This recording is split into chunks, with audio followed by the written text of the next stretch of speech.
இந்தியாவிலிருந்து H1B விசாவை apply பண்ணி அதை பெறுகிறவர்களில் 70% இந்தியர்கள். சீனாவெல்லாம் 11% தான் போகும். இப்போ அப்படிப்பட்ட ஒரு நிலைமையில், அது தவிர அமெரிக்காவில் இந்தியர்களுடைய வருமானம், சராசரி வருமானம், இந்தியாவிலேருந்து போய் அங்கே குடியேறி வியாபாரம் பண்ணி பண்ணுறவங்களுடைய சராசரி வருமானம் ஒரு வருஷத்துக்கு $1,26,000 அவங்க சராசரியாக வருமானம் பார்க்குறாங்க. ஆனால் சராசரி அமெரிக்கருடைய வருமானமே 66,000 தான், $66,000 தான். அப்போது ஒரு இந்தியர்கள் நல்லா இருக்காங்க. இந்தியர்கள் மேலே ஒரு ஹேட் இருக்குது. எப்படி நம்ம இந்தியாவில் மாநிலங்களுக்குள்ளார ஒரு மாநிலத்தில் ஒரு மாநிலம் வந்தாலே ஒரு வெறுப்பு வருகிறதோ, அவர்கள் மேலே ஒரு கூடுதலாக ஒரு என்ன இவங்க இங்கே பிழைக்கிறாங்கன்னு இருக்கோ, அது மாதிரி அமெரிக்காவில் இருக்கிறார்களே என்கிற ஒரு எரிச்சல் இருக்குது. அப்படிப்பட்ட எரிச்சல்களை எல்லாம் ஒன்று திரட்டி அதையும் வாக்குகளாக மாற்றி ஜெயித்தவர் தான் ட்ரம்ப்பு. இல்லீகல் இமிகிரன்ஸ் அனுப்ப போகிறேன் வெளியிலன்னு சொன்னார். அதில் இந்தியர்களும் நிறைய இருக்காங்க. இந்தியாவிலேருந்து வர்ற பொருட்களுக்கு நிறைய வரி விதிப்பேன்னு சொல்லிட்டாரு. இது மாதிரி பல விதங்களில் ஒரு மிரட்டல் நடந்து கொண்டிருந்த ஒரு சூழ்நிலையில் எல்லா நாடுகளுமே பயந்து தான் போச்சு. ஏன்னா அவர் நடைமுறைப்படுத்திடுவார், ஆல்மோஸ்ட் படுத்திட்டார். முதல் பிளேனில் அனுப்பிச்சி விட்டார். இல்லீகல் ஹியூமன் டிராஃபிக்கிங்னு சொல்லிட்டு இங்கேருந்து மக்களை நான் உங்களுக்கு இதெல்லாம் இல்லாமலே கூட்டிகிட்டு போகிறேன், வேறு நாடுகள் வழியாக அமெரிக்காக்குள்ளே கொண்டு போய் விட்டுறேன், நீங்கள் அங்கே போய் பிழைச்சிக்கலாம்னு சொல்லி நிறைய பேரை கூட்டிகிட்டு போகிறாங்க. சில பேர் ஆசைப்பட்டு போகிறாங்க, சில பேர் ஏமாந்து போகிறாங்க. இது மாதிரி இருக்கிறவர்களே ஒரு 10 லட்சத்துக்கு மேலே இருப்பாங்க, 17 லட்சம் பேர் இருப்பாங்க. அப்படியெல்லாம் பல எண்ணிக்கைகள் இருக்குது. இந்தியர்களையும் நிறைய கணக்கெடுத்திருக்காங்க. இந்தியாவிலேருந்து, பஞ்சாப்லேருந்தும், குஜராத்லேருந்தும் நிறைய பேர் போயிருக்கதா சொல்கிறாங்க. ட்ரம்ப்பு சொல்கிறாரு, என்னை விட மோடி தான் பெரிய நெகோஷியேட்டரு, அவர்கிட்ட இதில் கான்டெஸ்ட்டே கிடையாது, போட்டியே கிடையாது, அவர் தான் அவர் நினச்சதை முடிச்சுக்கிட்டு போகிறாரு அப்படிங்கிறாரு. இப்போ அவங்க என்ன சொல்கிறாங்க, ட்ரில் பேபி ட்ரில்னு சொல்லிட்டு நிறைய ஆயில் உற்பத்தி பண்ண போகிறாங்க. நம்ம $15 பில்லியன் US இறக்குமதி பண்ணிக்கிட்டு இருக்கோம் ஆயில், நம்ம $25 பில்லியன் பண்ணுறோன்னு சொல்லிட்டோம். ட்ரம்ப் இந்தியர்கள் மேலே ஒரு வெறுப்பு இருக்கிறதுக்கு கண் அசைச்சிட்டாருன்னா, அங்கே இருக்கிற அதிகாரிகள் போய் ரெஸ்டாரண்ட்டுக்குள்ளே நுழையிறாங்களாம், மாலில் நுழையிறாங்களாம், வேலைக்கு இருக்கிற பசங்களையெல்லாம் டாக்குமெண்ட்டை கொண்டாடுறாங்களாம். டாக்குமெண்ட்டில் சின்ன டிஃப்ரென்ஸ் இருந்தால் கூட, எப்படி நம்ம சிக்னலில் போய் மாட்டின உடனே ஏதோ ஒன்றுக்கு பிடிச்சி அப்புறம் ஒரு எக்ஸ்பயர் ஆன 10 நாளைக்காக ஒரு பெரிய தொந்தரவு பண்ணுவாங்கங்கிற மாதிரி எல்லாருக்குமே ஒரு நிரடலாக இருக்கும். நம்ம இந்தியாவிலேருந்து சுலபமாக பேசி கொண்டிருக்கிறோம், அங்கே வாழறவங்களுக்கு அந்த சிரமம் இருக்கும். அந்த இது ஒரு ஈஸ் ஆகிடுச்சு. இப்போ பைடன் அரசு போய் ட்ரம்ப் வந்த பிறகு இப்போ அவரை கேட்குறாங்க கேள்வி, பங்களாதேஷ் பற்றி நீங்கள் என்ன பண்ண போகிறீங்கன்னு. பங்களாதேஷை இந்திய பிரதமர் டீல் பண்ணுவார்னு சொல்லிட்டார். அந்த அளவிற்கு ஒட்டு மொத்தமாக நம்மளுடைய பங்களாதேஷ் கொள்கைக்கு அவ்வளோ ஆதரவாக இருப்பாருங்கிறது இந்தியாவுக்கு ஒரு உதவி. பங்குச்சந்தையில் நடந்தது பெரிய வீழ்ச்சி நடந்திருக்குது. டாலரினுடைய மதிப்பு ரொம்ப அதிகமாக உயர்ந்து இந்திய ரூபாயினுடைய மதிப்பு விழுந்திருக்கிறது. சம்மர் ஹாலிடேஸ் வந்தாச்சு, நம்ம ஜிடி ஹாலிடேஸும் வந்தாச்சு. GT holidays, South India's number 1 travel brand.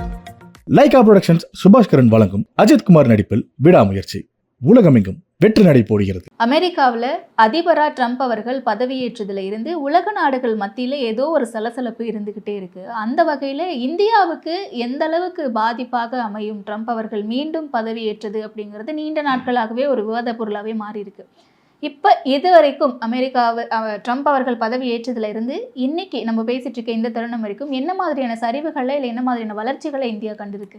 உலகத்தில் இருக்கிற மிக அதிக பெரிய பொருளாதாரமாக இருக்கிற நம்பர் 1 இருக்கிறது அமெரிக்கா. ரொம்ப வளமான நாடு, மிலிட்ரியிலையும் ரொம்ப பெரிய நாடு, ஒரு மக்களாட்சி நடக்கிற நாடு.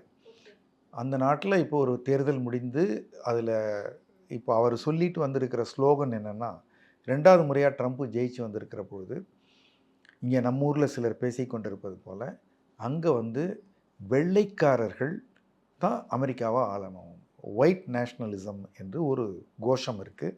அவரும் அதை சொன்னார்.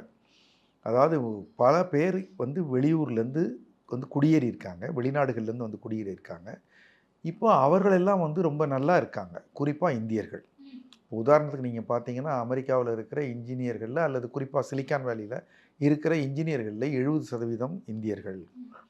ஒரு 10 லட்சம் பேர் க்ரீன் கார்டுக்கு வெயிட் பண்ணுறாங்க. H1B விசா ஒரு பெறுவதில் நான் முன்னாடி சொன்னதில் அமெரிக்காவில் இருக்கிற இன்ஜினியரில் 70ன்னு சொன்னேன், அது 30%. இந்தியாவிலிருந்து H1B விசாவை அப்ளை பண்ணி அதை பெறுகிறவர்களில் 70% இந்தியர்கள். சீனாவெல்லாம் 11% தான் போட்டிருக்கு. இப்போ அப்படிப்பட்ட ஒரு நிலைமையில், அது தவிர அமெரிக்காவில் இந்தியர்களுடைய வருமானம், சராசரி வருமானம், இந்தியாவிலேருந்து போய் அங்கே குடியேறி வியாபாரம் பண்ணி பண்ணுறவங்களுடைய சராசரி வருமானம் ஒரு வருஷத்துக்கு $1,26,000 அவங்க சராசரியாக வருமானம் பார்க்குறாங்க. ஆனால் சராசரி அமெரிக்கருடைய வருமானமே 66,000 தான், $66,000 தான். அப்போது ஒரு இந்தியர்கள் நல்லா இருக்காங்க. நீங்கள் விவேக் ராமசாமின்னு ஒருத்தர் இருக்கார், அவர் வந்து அதிபர் கூட நின்னார், அப்புறம் வெளியில் வந்துட்டார், மிக பெரும் பணக்காரர். இந்தியர்கள் நல்லா இருக்காங்க. இந்தியர்கள் மேலே ஒரு ஹேட் இருக்குது. எப்படி நம்ம இந்தியாவில் மாநிலங்களுக்குள்ளார ஒரு மாநிலத்தில் ஒரு மாநிலம் வந்தாலே ஒரு வெறுப்பு வருகிறதோ, அவர்கள் மேலே ஒரு கூடுதலாக ஒரு என்ன இவங்க வந்து இங்கே பிழைக்கிறாங்கன்னு இருக்கோ, அது மாதிரி அமெரிக்காவில் இருக்கிறார்களே என்கிற ஒரு எரிச்சல் இருக்குது. அப்படிப்பட்ட எரிச்சல்களை எல்லாம் ஒன்று திரட்டி அதையும் வாக்குகளாக மாற்றி ஜெயித்தவர் தான் ட்ரம்ப்பு. அவருக்கும் அப்படிப்பட்ட எண்ணங்கள் இருக்கும் என்பதை அவர் இப்போ அதிபராக வந்த பிறகு தான் தெரியுது. அவர் முதல் நாள் பதவியேற்ற உடனேயே ஒரு அமெரிக்க அதிபராக 200 எக்ஸிக்யூட்டிவ் ஆர்டர்ஸில் கையெழுத்து போட்டு அதை காமிச்சார். பல ஏகப்பட்ட எக்ஸிக்யூட்டிவ் ஆர்டர்ஸ். அதாவது ஒரு காங்கிரஸுக்கு போய் விவாதித்து ஓட்டெடுப்பு நடத்தி தேர்ந்தெடுக்கப்பட்டவர்களால் முடிவெடுக்கப்பட்டு சட்டங்கள் மாற்றப்படுவதில்லை. நம்ம சட்டசபையில் சமயத்தில் 114 பிரிவின் கீழ் அறிவிக்கிற மாதிரி கடன்னு பண்ணார். அப்படிப்பட்ட அதிபர் வந்திருக்கிறார். இப்போது உலகத்தில் இருக்கிற நாடுகள், பல்வேறு நாடுகள் அமெரிக்காவுக்கு ஏற்றுமதி செய்கின்றன. அமெரிக்கா எல்லாரையும் வாங்கிக்கிறான். வாங்கி கொண்டு நிகரமாக அமெரிக்கா வந்து நெட்டு டெபிசிட்டில் இருக்காங்க. எல்லா நாட்டிலேருந்தும் வாங்கிக்கிறான், திருப்பி கொடுக்கறதுக்கு அதிகமாக இல்லை அப்படிங்கிற ஒரு நிலைமை. தவிர அமெரிக்கா வந்து கடன் ரொம்ப அரசாங்கம் வாங்கி அமெரிக்காவுடைய கடன் ஏகப்பட்டதாகி அப்பப்போ கடன் லிமிட்டை உயர்த்தி கொண்டு தான் சம்பளமே கொடுக்க முடியுங்கிற ஒரு நிலைமைக்கு வந்துடுறாங்க. அமெரிக்க அரசாங்கம் ஒரு பெரிய கடனில் இருக்குது. ஒரு முறையும் கடன் லிமிட்டை இன்க்ரீஸ் பண்ணிக்கிட்டு தான் அவங்க வந்து குழப்பம் நடத்துகிற அளவுக்கு இருக்கிறாங்க. அப்போ அமெரிக்கா இவ்வளோ லட்சம் கடன்லாம் இருக்குது. அப்படிங்கிற போது ஒருவர் அதிபராக வர்றாரு, 2வது முறையாக வர்றாரு, தைரியமான ஆள், தொழில் முறையில் வெற்றி பெற்றவர் அவர் இந்த முறை வந்த உடனே இந்த ஒயிட் நேஷனலிசம், அமெரிக்காவுடைய சிரமங்கள் எல்லாத்தையும் மனசில் வச்சுக்கிட்டு கடன்னு, என்னையா எதுனாலும் நாங்கள் வந்து உங்களுக்கு ஏற்றுமதி பண்ணால் நீங்கள் வரி போடுவீங்க, நாங்கள் இறக்குமதி பண்ணால் சும்மா இருக்க முடியுமா? எங்களுக்கு கனடாவிலேருந்து நிறைய இறக்குமதி ஆகுது, மெக்சிகோலேருந்து நிறைய இறக்குமதி ஆகுது, பல நாடுகள்லேருந்தும் உள்ளே வந்து எங்கள் பார்டரை மதிக்காமல் உள்ளே பூந்து வேலைக்கு வந்துடுறாங்க, நிறைய பேர் இங்கே ஒளிஞ்சிருக்காங்க, எங்கள் சிஸ்டத்திலே கண்ணில் படாமல் அவர்களாக ஒரு நிழல் பொருளாதாரம் நடத்திக்கிட்டு இருக்காங்க அப்படின்லாம் சொல்லி எல்லாத்தையும் தடுக்க போகிறேன்னார். ஏற்கனவே மெக்சிகோ பார்டரில் பெரிய சுவர் கட்ட போகிறேன்னாரு, நிறைய ஆட்களை நிறுத்த போகிறேன்னாரு. அது தவிர முக்கியமாக இல்லீகல் இமிகிரன்ஸ் அனுப்ப போகிறேன் வெளியிலன்னு சொன்னார். அதில் இந்தியர்களும் நிறைய இருக்காங்க. இந்தியாவிலேருந்து வர்ற பொருட்களுக்கு நிறைய வரி விதிப்பேன்னு சொல்லிட்டாரு. இது மாதிரி பல விதங்களில் ஒரு மிரட்டல் நடந்து கொண்டிருந்த ஒரு சூழ்நிலையில் எல்லா நாடுகளுமே பயந்து தான் போச்சு. ஏன்னா அவர் நடைமுறைப்படுத்திடுவார். ஆல்மோஸ்ட் படுத்திட்டார். முதல் பிளேனில் அனுப்பிச்சி விட்டார். கையில் விலங்கு மாட்டி நிறைய பேர் வந்து இங்கே 104 பேர் இந்தியாவுக்கு திருப்பி அனுப்பப்பட்டார்கள். ஆக இது வெறும் பேச்சு இல்லை, இவர் செயல்படுத்திடுவார், இவருக்கு வலு இருக்குது, தேவை இருக்குதுன்னு முடிவு பண்ணிட்டாங்க. அப்போ இந்தியா நிச்சயமாக அதனுடைய ஏற்றுமதிகளால் செய்ய முடியாது, அது வேணுங்கிற அளவுக்கு ஏற்றுமதி செய்ய முடியாது. இது தவிர இவர் வந்து இப்படியெல்லாம் பண்ணதுனால டாலர் ஸ்ட்ராங் ஆகிடுன்னு சொல்லிட்டு அமெரிக்காவிலேருந்து தான் இந்தியாவில் நிறைய ஃபாரின் இன்ஸ்டிடியூஷன் இன்வெஸ்டர்ஸ் இருக்காங்க. கிட்டத்தட்ட மொத்தமாக இருக்க ஃபாரின் இன்ஸ்டிடியூஷனல் இன்வெஸ்டர்ஸில் ஒரு 40-50% அமெரிக்காவிலேருந்து வர்ற பணம் தான். டாலர் ஸ்ட்ரெங்தன் அதிகமாகிடும்னு சொல்லிட்டு இங்கே இருக்கிறத ஷேர்களை விற்று அமெரிக்கா கொண்டு போகிறாங்க. ஆக இந்தியாவினுடைய ஏற்றுமதி பாதிக்கப்படக்கூடும், இந்தியாவில் இருக்கிற பங்குச்சந்தைகள் தள்ளாட்டத்துக்கு உள்ளாகும், இந்தியர்கள் அங்கேருந்து வெளியேற்றப்படுவார்கள், இல்லீகலாக போனவங்க வெளியேற்றப்படுவார்கள். இது போன்ற ஒரு சூழ்நிலைகளில் இந்தியாவும் பாதிக்கப்படக்கூடிய ஒரு நிலைமை. இந்தியாவினுடைய ஏற்றுமதிகள் இதெல்லாமே பாதிக்கப்படும்னு சொல்கிறீங்க. அங்கேருந்து இல்லீகல் இமைக்ரன்ஸை திரும்பவும் இங்கே நாடு கடத்துகிறாங்க. இந்தியாவுக்கு அவங்க வர்றதுனால என்ன மாதிரியான சிக்கல்கள், சரிவுகளை இந்தியா சந்திக்கும்? இப்போ நிறைய பேருக்கு வந்து இந்த இல்லீகல் இமிக்ரன்ஸ்னால் ஓரளவிற்கு தெரிஞ்சிருக்கலாம், சிலருக்கு கொஞ்சம் தெரியாமலும் இருக்கலாம். இப்போது நம்ம இங்கேருந்து H1B விசா கொடுத்தாங்கன்னா நம்ம அங்கே போய் இருந்தால் நமக்கு ஒரு குறிப்பிட்ட காலம் இருக்கலாம்னு அனுமதிக்கப்படுற வரைக்கும் தான் இருக்கலாம். அதுக்கப்புறம் நம்ம திரும்பி வந்துடணும். அங்கே வந்து படிக்க போனவங்க படிக்கிறது தான் செய்யணும், வேறு வேலைகள் செய்யக்கூடாது. எல்லாம் வந்து அவங்க இந்த டிஜிட்டலாக பண்ணணும், கேஷில் பண்ணக்கூடாது. இது மாதிரி சில கட்டுப்பாடுகள் இருக்குது. இதெல்லாம் தவிர நிறைய பேர் வந்து இல்லீகல் ஹியூமன் டிராஃபிக்கிங் சொல்லிட்டு இங்கேருந்து மக்களை நான் உங்களுக்கு இதெல்லாம் இல்லாமலே கூட்டிகிட்டு போகிறேன், வேறு நாடுகள் வழியாக அமெரிக்காவுக்குள்ளே கொண்டு போய் விட்டுறேன், நீங்கள் அங்கே போய் பிழைச்சிக்கலாம்னு சொல்லி நிறைய பேரை கூட்டிகிட்டு போகிறாங்க. சில பேர் ஆசைப்பட்டு போகிறாங்க, சில பேர் ஏமாந்து போகிறாங்க. இது மாதிரி இருக்கிறவர்களே ஒரு 10 லட்சத்துக்கு மேலே இருப்பாங்க, 17 லட்சம் பேர் இருப்பாங்க. அப்படியெல்லாம் பல எண்ணிக்கைகள் இருக்குது. இந்தியர்களையும் நிறைய கணக்கெடுத்திருக்காங்க. இந்தியாவிலேருந்து, பஞ்சாப்லேருந்தும், குஜராத்லேருந்தும் நிறைய பேர் போயிருக்கதா சொல்கிறாங்க. ஏற்கனவே பலர் அடையாளம் காணப்பட்டுட்டாங்க. இப்போ இந்தியாவுக்குள்ளார நமக்கு வந்து பங்களாதேஷ்லேருந்தோ வேறு நாடுகள்லேருந்தோ உள்ளுக்குள்ளார வர்றபோது நம்ம வந்து அவங்கள பிடிச்சி கொண்டு போய் ஒரு இடத்துல தான் முகாமில் தான் வைப்போம். அவர்களுக்கு வந்து எல்லா வசதிகளும் ஒரு நாடு வந்து ஏற்றுக்கொண்டு கொடுத்தா கொடுக்கலாம், அது அகதிகளாக வர்ற போது. ஆனால் திருட்டுத்தனமாக வர்றவங்கள பிடிச்சி ஜெயிலில் தான் போடுவாங்க, அவர்களுக்கு தண்டனை தான் கொடுப்பாங்க. இப்போ இது மாதிரி வந்து இல்லீகல்ங்கிறது வந்து அனுமதி இல்லாமல் தெரியாமல் வந்தவங்க தான். திருட்டுத்தனம்ங்கிறது கொஞ்சம் கூடுதல் வார்த்தையாக இருக்கும். ஆனால் அவங்க அனுமதி இல்லாமல் தெரியாமல் வந்திருக்காங்க. அவர்களை பிடித்து அவர்கள் சிறையில் போடல, திருப்பி அந்த நாட்டுக்கு அனுப்புகிறாங்க. அந்த நாட்டுக்கு அனுப்புகிற போது அவங்க என்ன சொல்கிறாங்க, பிளேனில் வர்ற போது இவங்களை எல்லாரையும் ஒன்றா அனுப்பிச்சோம்னா பிளேனில் இவங்க ஒரு ரகலை பண்ணாங்கன்னா என்ன ஆகும், எல்லாரும் ஒன்றா சேர்ந்து ஒரு திட்டம் போட்டு அதனால அந்த பாதுகாப்புக்காகன்னு சொல்கிறாங்க. நமக்கு அது சங்கடமாக தான் இருக்குது, அதை பார்ப்பதற்கு நல்லா இல்லை. ஆனால் அவங்கள பொறுத்த வரைக்கும் எங்ககிட்ட நீங்கள் உரிமை இல்லாமல் உள்ளே வந்திருக்காங்க, நாங்கள் திருப்பி அனுப்புகிறோன்றாங்க. இப்போது இப்படிப்பட்ட ஒரு நிலைமையில் இந்தியா வந்து ஏற்கனவே நமக்கு சொல்லிச்சு, இங்கே நிறைய நாங்களும் இங்கே இந்தியாவும் இதனால் சிரமப்படுறோன்னு சொன்னாங்க. அதனால முதல்ல அவங்க என்ன சொல்லிட்டாங்க, இல்லீகலாக இருக்கணும் நீ வச்சுக்கோ, நம்ம சொல்கிறதுக்கு நமக்கு எந்த உரிமையும் கிடையாது, எந்த நாட்டுக்குமே கிடையாது. எந்த நாடும் எங்களுக்கு அனுப்பாதுன்னு சொல்லலாமே தவிர அது ரைட்டு, நாங்கள் இப்படி தான் இல்லீகலாக அனுப்போம்னு சொல்ல முடியாது. இல்லீகலாக உள்ளே வந்துட்டவங்களும் நாங்கள் எடுத்துக்கிறோன்ட்டாங்க. வந்த பிறகு நம்ம அவங்களுக்கு இங்கே மறுவாழ்வு மையம் கொடுக்கலாம். இங்கே நிறைய நம்ம முதல்ல பர்மா பசார் வச்சு கொடுத்தோம். வெளியிலேருந்து வந்தவங்களுக்கு நம்ம நிறைய உதவிகள் செய்யலாம், அது மாதிரி எதாவது செய்வாங்க. ஆக இது ஒரு இஷ்யூவாக இருந்ததை முதல்ல போய் அவங்கள ஆஃப் பண்ணிட்டோம் நம்ம. இப்போ இந்தியாவுடைய பிரதமர் நீங்கள் பார்த்தீங்கன்னா பாரிஸில் போய் ஒரு இந்தியாவுடைய பிரதமரை பதவியேற்பு அல்லது ஓத்து டேக்கிங்க்கு கூப்பிடலைங்கிறது ஒரு பேசு பொருளாச்சு. நண்பர்கள் நாங்கள் ஏன் கூப்பிடலன்னு சொல்லி கூப்பிட மாட்டாங்க, ஏன்னா இந்தியாவோட நிறைய வாய்க்கா தகராறு இருக்குது அப்படின்னு தெரியும், நமக்கும் தெரியும்.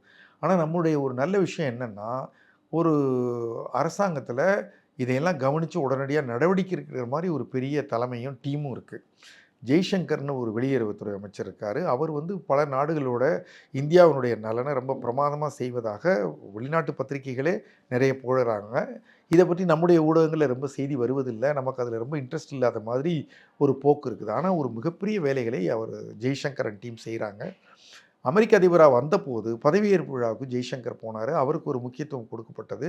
அவர் கூட ஒரு பெரிய டீம் போய் இவர்களுக்கு எதெல்லாம் பிரச்சனை, எதெல்லாம் இந்தியாவோட அவர்களுக்கு வருத்தமாக இருக்குதோ அதையெல்லாம் கண்டுபிடிச்சி அது தொடர்பான ஆட்களோட எல்லாம் பேசி இப்போ பாரிஸுக்கு ஆர்டிஃபிஷியல் இன்டெலிஜென்ஸ் மீட்டிங்க்கு பிரதமர் போன போது அவரை 2 நாள் ட்ரிப்பாக அமெரிக்காவுக்கு வரவழைச்சு அதே இரவு பகலில் உடனடியாக அந்த ட்ரிப்பை வச்சு அங்கே போய் அதையும் ஒரு டிரான்சாக்ஷன்லாம் இந்த 4 அக்ரிமெண்ட்டில் கையெழுத்து போடுங்க, ட்ரம்ப்பை மீட் பண்ணுங்கன்னு மட்டும் சொல்லாமல் எலான் மஸ்கை மீட் பண்ண வச்சு, அவரை ஃபேமிலியோட மீட் பண்ண வச்சு, அது தவிர அங்கே இருக்கிற உதவி அதிபரை மீட் பண்ண வச்சு, நம்ம விவேக் ராமசாமியை மீட் பண்ண வச்சு, பல மீட்டிங் ஃபேமிலிஸோட இண்டிவிஜுவலாக ஒரு ரிலேஷன்ஷிப்பையும் நல்லா பில்டு பண்ணிக்கிட்டு அவர்களோடையும் பேசி விஷயங்களை தெரிஞ்சு கொண்டு ஏற்கனவே இந்த டீம்ஸ் ரெடி பண்ணி வச்சுருந்ததையெல்லாம் போய் கையெழுத்து போடுறாங்க. அப்போ நீங்கள் அந்த மீட்டிங் நடந்த அந்த பாடி லாங்குவேஜ் 2 பேர்த்தையும் பார்த்தா தெரியும். நீங்கள் வந்து இந்தியா வளர்ந்து வருகிற ஒரு மிகப்பெரிய நாடு, பிரிக்ஸுன்னு சொல்கிறோம், பிரேசில், இந்தியா, ரஷ்யா, சவுத் ஆஃப்ரிக்கான்றோம். நாம் வந்து அமெரிக்க டாலரை உலக வர்த்தகத்துலேருந்து எடுத்துருவோம்னு சொல்கிறோம். அமெரிக்கா தான் எல்லாரையும் கட்டுப்படுத்துகிறான், அவனை விட நம்ம தனியாக பண்ணிவிடுவோம்னு சீனா, ரஷ்யா எல்லாம் ஒன்று சேர்ந்துக்குவோம் அப்படின்னு நம்ம சொல்கிறோம். நமக்குள்ளார தனி பேங்க் பண்ணுவோம், கரன்சி பண்ணுவோம்லாம் சொல்கிறோம். இது எல்லாம் வந்து அமெரிக்காவுக்கு பிடிக்காது என்பது இயல்பு. இத்தனை நாளாக ரைட்டோ தப்போ அவன் தான் கொலைச்சிக்கிட்டு இருந்தான், அவன் நம்மளை வந்து எல்லாரையும் சாப்பிட்டுக்கிட்டு இருந்தான், அவன் தொடர்ந்து சாப்பிடத்தான் ஆசைப்படுவான். அப்படிப்பட்ட ஒரு ஆள் ஒரு வலுவாக வந்து உட்காந்து அது வெளிப்படையாக பேசுகிற போது அந்த சண்டைக்காரனை எப்படி சமாளிக்கிறது, அவனோட சண்டை போட்டு சமாளிக்க முடியாது. அப்படிங்கிற போது இணக்கமாக இருக்கணும். அந்த பாடி லாங்குவேஜை நான் ரொம்ப கவனித்தேன். ஒரு ஒரு ஒரு அப்சர்வ் பண்ணிங்கன்னா தெரியும், அதில் ஒரு விட்டு கொடுக்காத தன்மையும் இருக்குது, ஒரு அவர்களுக்கு தேவையானதை மட்டும் கொடுத்துட்டு அதிகம் சிரிக்காத ஒரு தன்மையும் இருக்குது. இப்போ அவங்க என்ன சொல்கிறாங்க, இந்தியா நம்ம என்ன சொன்னோம், மேக் இன் இந்தியான்னு சொன்னோம், எல்லாவற்றையும் இந்தியாவிலே உற்பத்தி பண்ணுவோம், நாங்கள் இறக்குமதி பண்ண மாட்டோம், எங்களுக்கு வேலை வாய்ப்பு வேணும், எங்கள் பொருட்களுக்கு நல்ல விலை வேணும், நாங்கள் ஏன் வெளியிலேருந்து இறக்குமதி பண்ணோம் நம்ம சொன்னோம். அதை நம்ம என்ன சொன்னோம், மேக் இன் இந்தியாங்கிறத வந்து அவர் அங்கே அமெரிக்காவில் போய் பிரதமர் சொல்லியிருக்கிறாரு. மேக் இந்தியா கிரேட் அகெயின் அப்படி என்று நாங்கள் அதை சொல்லுவதாக இருந்தால் MIGA MIGA, make India great again. நாங்கள் அமெரிக்கா என்ன சொல்லுது ரைட்ஃபுல்லாக, அவங்க மேக் அமெரிக்கா கிரேட் அகெயின் மகாங்கிறாங்க, MAGA அப்படிங்கிறாங்க. அதுவும் தவறு இல்லை. இப்போ நமக்கு சொல்கிற உரிமை இருக்க மாதிரி அவங்களுக்கு இருக்குது. இப்போ 2 பேரும் அவங்கவுங்க நலனை பாதுகாக்க பார்க்குறோம். நம்ம பொருளுக்கு நல்ல விலை கிடைக்கணும், நம்ம ஆளுங்களுக்கு விலை கிடைக்கணும், நம்ம பொருளை நம்ம ஏற்றுமதி பண்ணணும், அடுத்த வந்து நம்ம இறக்குமதி பண்ணக்கூடாதுன்னு 2 நம்ம சிங்கம் சொல்ல முடியாது, அது ஒரு பெரிய சிங்கம், வளர்ந்து கொண்டு இருக்கிற சிங்கம். நம்ம 2 பேரும் எழுந்திரிச்சு உட்காந்துட்டு அவங்கவுங்க தேசத்தோட நலனுக்காக அங்கே உட்காந்து பேசுகிறாங்க. 2 பேரும் வலுவானவர்கள். நமக்கு வந்து வேறு விதங்களில் தெற்காசியாவில் நமக்கு ஒரு பலம் இருக்கிறது, மனித வளம் இருக்கிறது, ஒரு எமர்ஜிங் எக்கானமியாக இருக்கும், நம்மளை மதித்து அவங்க பேசுகிறாங்க.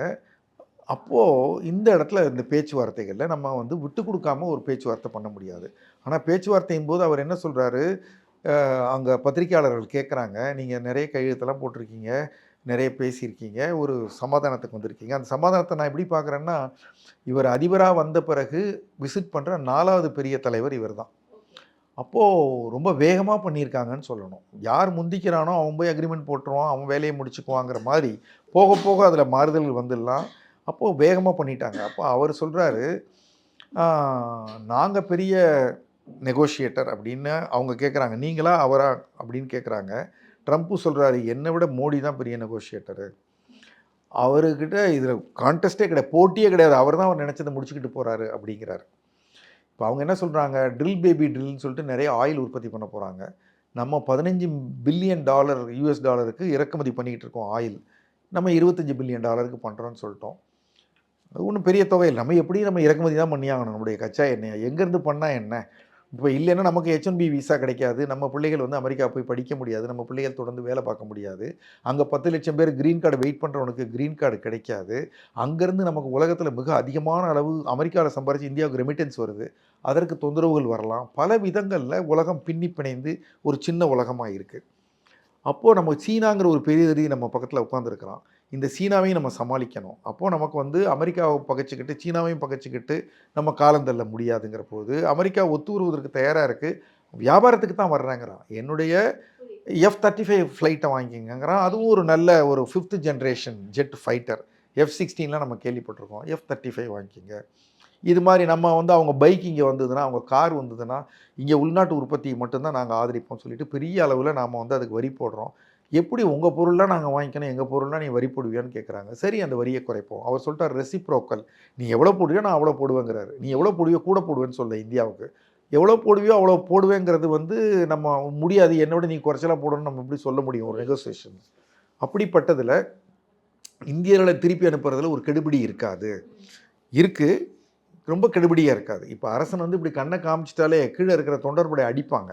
இப்போ வந்து ட்ரம்ப் இந்தியர்கள் மேலே ஒரு வெறுப்பு இருக்கிறதுக்கு கண் அசைச்சிட்டாருன்னா, அங்கே இருக்கிற அதிகாரிகள் போய் ரெஸ்டாரண்ட்டுக்குள்ளே நுழையிறாங்களாம், மாலில் நுழையிறாங்களாம், வேலைக்கு இருக்கிற பசங்களையெல்லாம் டாக்குமெண்ட்டை கொண்டாடுறாங்களாம். டாக்குமெண்ட்டில் சின்ன டிஃப்ரென்ஸ் இருந்தால் கூட எப்படி நம்ம சிக்னலில் போய் மாட்டின உடனே ஏதோ ஒன்றுக்கு பிடிச்சி அப்புறம் ஒரு எக்ஸ்பயர் ஆன 10 நாளைக்காக ஒரு பெரிய தொந்தரவு பண்ணுவாங்கங்கிற மாதிரி எல்லாருக்குமே ஒரு நிரடலாக இருக்கும். நம்ம இந்தியாவில் இருந்து சுலபமாக பேசி கொண்டு இருக்கிறோம். அங்கே வாழறவங்களுக்கு அந்த சிரமம் இருக்கும். அந்த இது ஒரு ஈஸ் ஆகிடுச்சு இப்போ. ஸோ இந்திய பிரதமர் வந்துட்டார், பேசிட்டார், அக்ரிமெண்ட் ஆகிடுச்சு, 2 பேரும் நட்பு பாராட்டுறாங்க, நல்லா இருக்காங்கன்னொன்னே இது வந்து கீழே இருக்கிற அதிகாரிகள் மட்டம் வரைக்கும் போகும். இந்தியர்கள்லாம் இனி ரொம்ப கெடுபடியாக இருக்க வேண்டிய அவசியம் இல்லை. அவசியம் இருந்தால் தொந்தரவாக கூட ஆகலாம் அப்படிங்கிற மாதிரி ஒரு நிலைமை இருக்கலாம். ஸோ எலான் மஸ்கையும் பார்த்துட்டாரு. எலான் மஸ்க்கும் வந்து இந்தியாவுக்கு வந்து இப்போ ஒரு டெஸ்லா கார் அனுப்ப போகிறார் போட்டிருக்கு. ஏதோ அந்த மாதிரி பல விதங்களில். இது தவிர இந்த பங்களாதேஷ் இந்தியாவுக்கு பெரிய தொந்தரவாயிடுச்சு.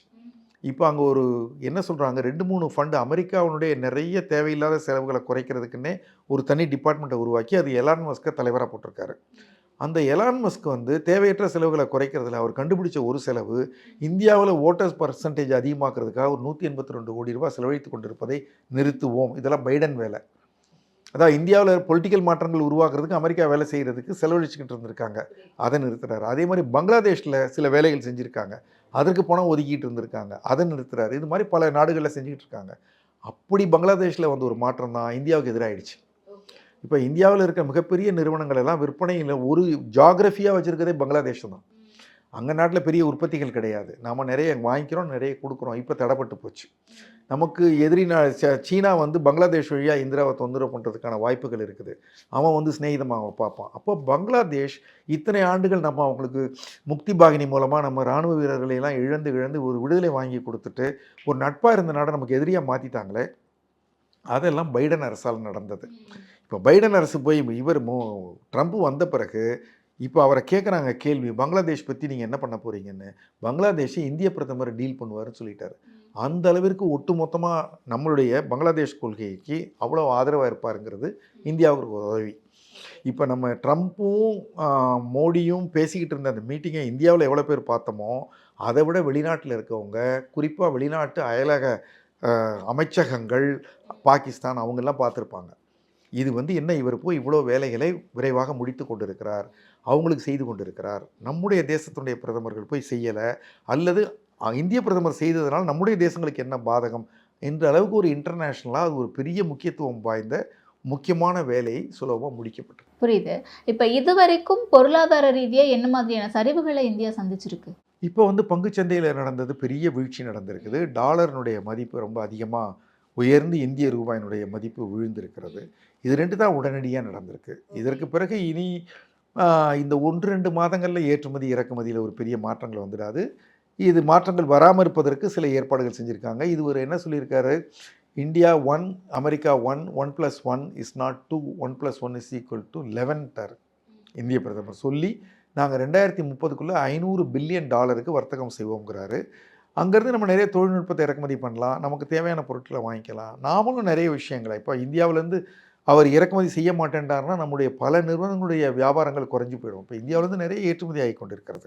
அந்த விஷயங்கள்லாம் நம்முடைய நிறுவனங்கள், அதன் மூலமாக பங்குச்சந்தை, அதன் மூலமாக டாலர், அதன் மூலமாக வேலைவாய்ப்பு பல்வேறு அவையெல்லாம் கெடாமல் இருப்பதற்கான ஒரு தடுப்பு போடப்பட்டிருக்கிறது. இதெல்லாம் இன்னும் ஃபைனல் அக்ரிமெண்ட் ஆகணும். ஓகே, பட் இந்த பொருளாதார வீழ்ச்சியை இந்தியா எப்படி சமாளிக்க போறாங்க? இல்லை, இப்போதைக்கு வந்து இது ஒரு பெரிய வீழ்ச்சி இல்லை. இப்போ வீழ்ச்சி தடுக்கப்பட்டிருக்குன்னு சொல்கிறோம். ஒரு எச்சரிக்கை வந்தது, செய்ய போகிறேன்னு சொன்னாங்க. இப்போ இந்தியாவிலேருந்து போகிற ஸ்டீலுக்கும் இந்தியாவிலேருந்து போகிற அலுமினியத்துக்கும் 25% டேரிஃப்னு சொல்லிட்டாரு. இது வந்து உடனடியாக வந்துருச்சுன்னா இதை மெல்ல மெல்ல தான் நம்ம இந்த சிக்கலை பிரிக்கணும் தவிர உடனடியாக அது பிரிச்சிட முடியாது. அவர் டேரிஃப் போடுவேன்னு சொல்கிறாரு. நமக்கு வந்து அது நம்மளுடைய இதை கொஞ்சம் குறைக்கும். ஆல்ரெடி ஸ்டாக் மார்க்கெட்லாம் கொஞ்சம் லோவாக சந்திச்சிருக்குன்னு சொன்னீங்க. அண்ட் இன்னொன்று நிறைய வகைகளில் வந்து இந்தியா ஏதோ ஒரு வகையில் பின்னடைவை சந்திச்சிருக்குல்ல, அதனால தானே டாலரினுடைய மதிப்பு வந்து அதிகரிச்சிருக்கு, இந்தியாவுடைய மதிப்பு அப்படிங்கிறது குறைஞ்சிருக்கு. இதெல்லாம் எப்படி சமாளிக்க போகிறாங்க கேட்குறேன். இல்லை, இதெல்லாம் சமாளிக்கணுங்கன்னா ஆசைப்படலாம். நம்ம இதெல்லாம் சமாளிக்க முடியணும்ல உலக லெவலில். இப்போ கோவிட் வந்தது எப்படி சமாளித்தோம், எத்தனை வருஷம் ஆச்சு சமாளிக்கிறதுக்கு, அதனுடைய பாதிப்பு எத்தனை வருஷத்துக்கு இருந்தது. அதனால ட்ரம்ப் 2.0 என்பது யாரும் எதிர்பார்க்காத ஒரு ஆள் திமிரிக்கிட்டு நிற்கிறாரு, எந்திரிச்சு முடியாது இனிமேல்ட்டு நான் இப்படி கிடையாது நான் மாறிட்டேங்கிறாரு. அப்போது அதற்கான புதிய சூழ்நிலையில் நியூ ஈக்குவலிபிரியம் சொல்லுவாங்க. ஒரு இடத்துல இருந்த ஈக்குவலிபிரியம் டிஸ்டர்ப் ஆகிடுச்சு, அது இன்னொரு இடத்துல எங்கே செட்டில் ஆகுதுன்னு எல்லாரும் பொறுமையாக பார்த்துட்டு இருக்கிறாங்க. ஸோ இது வரைக்கும் எக்கனாமிக்கலாக என்ன க்ரோத் இருந்துச்சு, இல்லை என்ன சரிவு இருந்துச்சுங்கிறத பார்த்தோம். அண்ட் ட்ரேட் வைஸ் நம்ம பார்த்தோம். பட் பொலிட்டிக்கலாக இந்தியாவுக்கு என்ன மாதிரியான கெயின்ஸ் ஒரு மைலேஜ் இருக்கும்னு நினைக்கிறீங்க இதுக்கப்புறம்? நல்ல கேள்வி. அதாவது இந்த மாதிரி மீட்டிங்களில் நாம் வந்து வெறும் ட்ரேட் இல்லை, ட்ரேடு டிபெண்ட்ஸ் ஆன் பாலிட்டிக்ஸ் தான். இப்போது 26/11 சொல்லிட்டு உங்களுக்கு நினைவு இருக்கலாம், தாஜ் ஹோட்டலில் ஒரு பெரிய அட்டாக் நடந்தது. அதில் அக்யூஸ் பண்ணப்பட்ட ஒரு ஆள் வந்து தாவா ராணான்னு பேர், அவருடைய பேருன்னு நினைக்கிறேன், நான் சரியாக ப்ரொனவுன்ஸ் பண்ண முடியல. அவர் வந்து மேலே ஒன்றாவது குற்றவாளிகள். அவரை அமெரிக்காவிலேருந்து இந்தியாவுக்கு திருப்பி அனுப்புங்க, அந்த எங்களுடைய நாட்டில் தாக்குதல் பண்ணால் அனுப்புங்கன்னு கேட்குறோம். அங்கே இருக்கார் அவர். அவன் வந்து என்னை இந்தியாவுக்கு அனுப்புறது மேலே தடை வேணும்னு கேட்டான். அந்த தடையை அமெரிக்க உச்சநீதிமன்றம் தள்ளுபடி பண்ணிடுச்சு ஜனவரியில். இப்போ இந்தியா போனோடனே முதல்ல அவனை எங்களுக்கு நீ திருப்பி அனுப்புன்னு கேட்டிருக்காங்க, சரின்ட்டான். இப்போ அவனை இந்தியாவுக்கு கொண்டு வர போகிறோம். நம்ம இந்தியாவுடைய தீவிரவாத தாக்கல் நடத்தினா அமெரிக்காவில் ஒளிஞ்சிருக்கால கொண்டு வர போகிறோம். இது தவிர ஏற்கனவே கனடாவில் இந்தியாவுடைய காலிஸ்தான் இயக்கத்துக்கு ஆதரவாக பல வேலைகள் செஞ்சிட்டு இருந்தாங்க, அமெரிக்காவுக்குள்ளரையும் பல வேலைகள் செஞ்சிட்டு இருந்தாங்க. அதையெல்லாம் தடுக்க வேண்டும் என்று இவர் கேட்டிருக்கிறார். இந்தியாவுக்கு எதிராக வெளிநாடுகளில் இவங்க கூட்டம் கூடி பண்ணுற வேலைகள், பணம் சேகரிக்கிறது, சதி திட்டம் பண்ணுறது எல்லாம் வந்து கட்டுப்படும். அதுக்கெல்லாம் நமக்கு அமெரிக்காவுடைய உதவி வேணும். இதையெல்லாம் ஏற்கனவே கனடா பிரதமர் சொல்லிட்டாரு, இல்லை இந்தியாவுக்கு அதில் இன்வால்மெண்ட் கிடையாது, காலிஸ்தான் குற்றவாளி ஒருவர் அங்கே கொல்லப்பட்டதுக்குன்னு சொல்லிட்டாரு. ஆக இந்த மாதிரி பொலிட்டிக்கல் மைலேஜ் நமக்கு ரொம்ப அவசியம். உலக லெவலில் ஒரு வலுவாக இருக்கிற ஒரு நாடோடு இணைந்தால் தான் நமக்கு தேவையான விஷயங்களை நாம் செய்து கொள்ள முடியும். அது தவிர சீனா ரொம்ப பெரிய முயற்சி செய்து அடுத்த 30, 40, 50 ஆண்டுகளுக்கு அவருடைய வியாபாரம் மட்டுமே சிறப்பாக இருக்கிற மாதிரி பெல்ட் அண்ட் ரோடுன்னு சொல்லிட்டு ஒரு பெரிய திட்டத்தை வச்சு அவங்க சீனாவிலேருந்து யூரோப்புக்கு, ஆஃப்ரிக்காவுக்கெல்லாம் போகிறதுக்கு ஒரு கேரிடார் ஒன்று ரெடி பண்ணுறாங்க.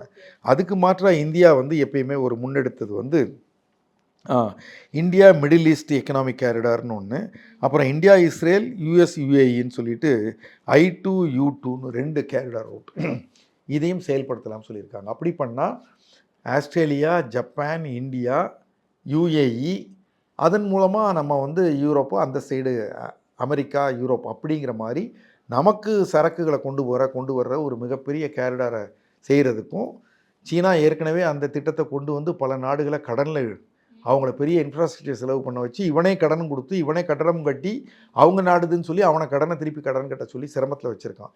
ஆல்டர்னேட்டாக இந்தியா கொண்டு வந்தது, அதற்கும் இந்த அக்ரிமெண்ட்டில் ஒரு ஆதரவு இருக்குது. அதுவும் நமக்கு ஒரு பெரிய கெயின். அப்போ இந்தியாவும் அதுக்கு அக்செப்ட் பண்ணிக்கிறாங்களா சைனாவுக்கு? சைனா இந்தியா அக்செப்ட் பண்ணலை. சைனா ப்ரொப்போசல் ஏற்கனவே நடந்துட்டு இருக்கதை அந்த மாநாட்டில் இந்தியா கலந்துக்க மாட்டேன்னு சொல்லி எதிர்ப்பு தெரிவிச்சிருக்கோம். நம்ம பேசிகிட்டு இருக்கோம். அதுக்கு தான் நம்ம ஆல்டர்னேட் ரூட் கொண்டு வந்தோம். ஆல்டர்னேட் ரூட்டுக்கு இவங்கெல்லாம் இப்போ சைன் பண்ண தயார். அப்படிங்கிற போது அவங்களது எடுபடாது. சம்மர் ஹாலிடேஸ் வந்தாச்சு, நம்ம ஜிடி ஹாலிடேஸும் வந்தாச்சு. GT holidays, South India's #1 travel brand. Lyca productions Subaskaran வழங்கும் அஜித்குமார் நடிப்பில் விடாமுயற்சி உலகமெங்கும் வெற்றி நடை போடுகிறது.